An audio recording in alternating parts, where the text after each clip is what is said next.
Every year I do this challenge where I run 4 miles every 4 hours for 48 hours.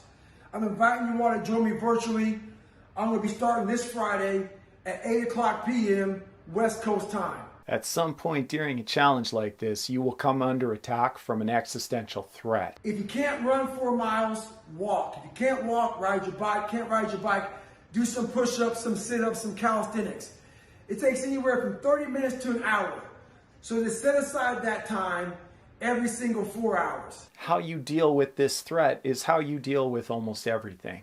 This morning I woke up with a slack-jawed, poopy pants mentality. Not just the challenge itself, but every challenge you might ever face in your entire life. And it really has nothing to do with who you are when things are going well. And when you're just a turd, you're still a turd. It has more to do with who you are when you feel your worst. Pain is just a feeling. You see it's happiness? Why? Because it sucks. That's why I'm so happy right now. Ask anyone who has done this challenge or something like it if there was a moment when they didn't want to get up and get going. We have two voices in our mind. And boy, I know they're fucking true. I've heard them. I hear them now. Ask them if they just wanted to make it all stop. There's that one voice. That voice I used to love to fucking hear, that we love to hear. It's that soft motherfucker. Everyone comes up against it. That soft motherfucking voice that says sleep the fuck in. It's a natural response to a seemingly overwhelming burden. It's okay. It's that coddling voice. Doubts start to make themselves known in ways both obvious and insidious. I realized that all those insecurities, when things got hard for me, you start to wonder why you're doing what you're doing. Those insecurities came back. You start to tell yourself that it's all pointless. Life is always giving you a test. You start to think that nobody cares. Trying to give you a way out. You're suffering for nothing. Trying to give you an excuse not to show up. These are what I call mots. That's a moment of truth that demands of you something you didn't even know you possessed. Well, there's another motherfucking voice that wakes you up in the middle of the night. It's not your girlfriend. It's not your boyfriend.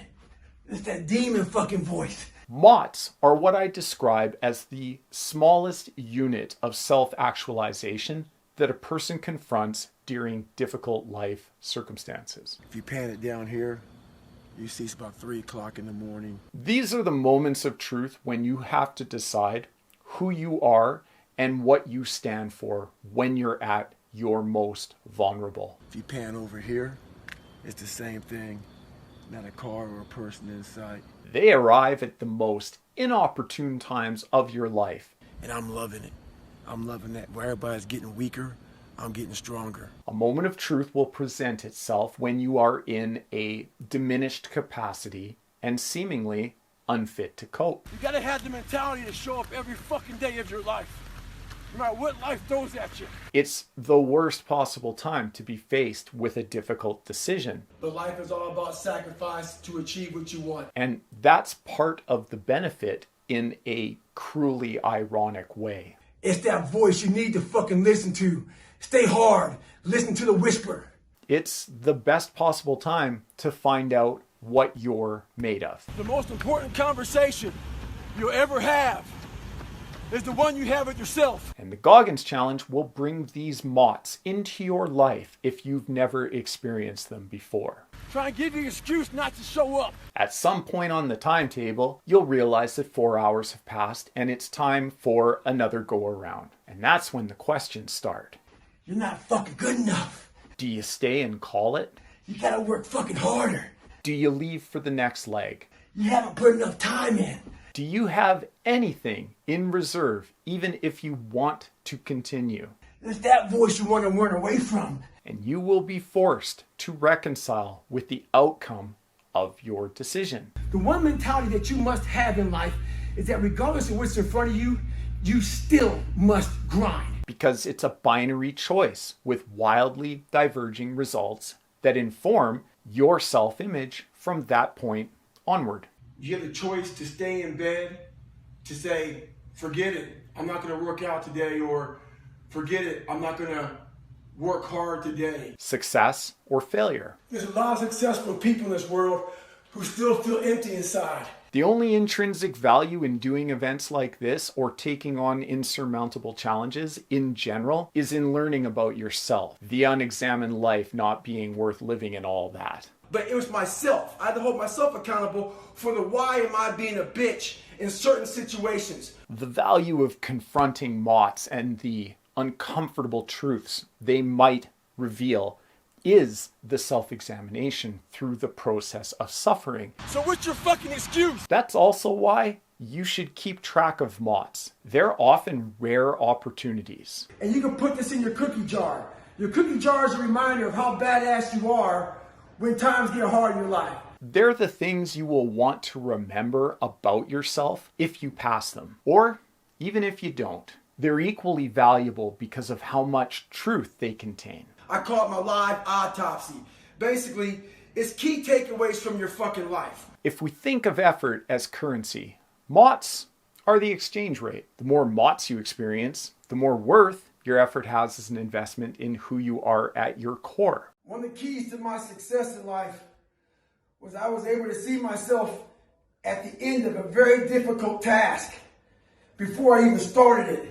Mots are these life-changing inflection points that are truly a privilege to experience despite the state of suffering and misery they often take place during.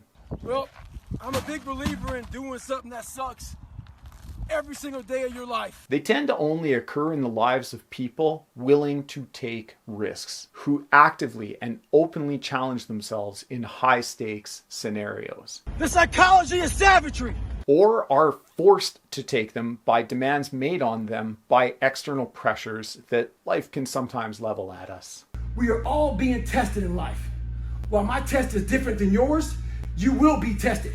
And how you face that test and how you overcome that test determines the rest of your life. They are momentous occasions. There's no such thing as a small mot. Choosing between burgers or pizza while watching a movie isn't a mot. Choosing between eating or sleeping an hour before you have to do a leg of the Goggins challenge at 4 a.m. on the second day when your body feels like it was trampled by a panda is. Or at least it can be. It can vary from person to person. The thresholds change based on who you are and what you've gone through up to that point in your life. We live in a very soft, weak, mental society. This is a big fucking problem, people. But two things are for certain. One, mots inevitably occur in situations that test the human spirit. And two, mots are a privilege to confront and gift you with insight you would not otherwise be privy to outside of the mot. Every day you're trying to find more of what you're capable of.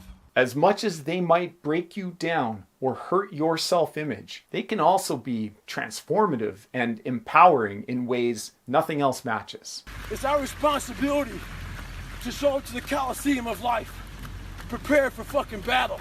The theory that self-actualization occurs in people that have all of their basic needs met is a good one. But the reality that self-actualization often occurs in people that have everything stripped away from them is equally compelling. Life's all about getting outside your comfort zone, strengthening your mind, callousing your mind, arming your mind. Placing oneself in some form of hedonic reversal. A good way to build that fucking self-esteem up is to get in the gym.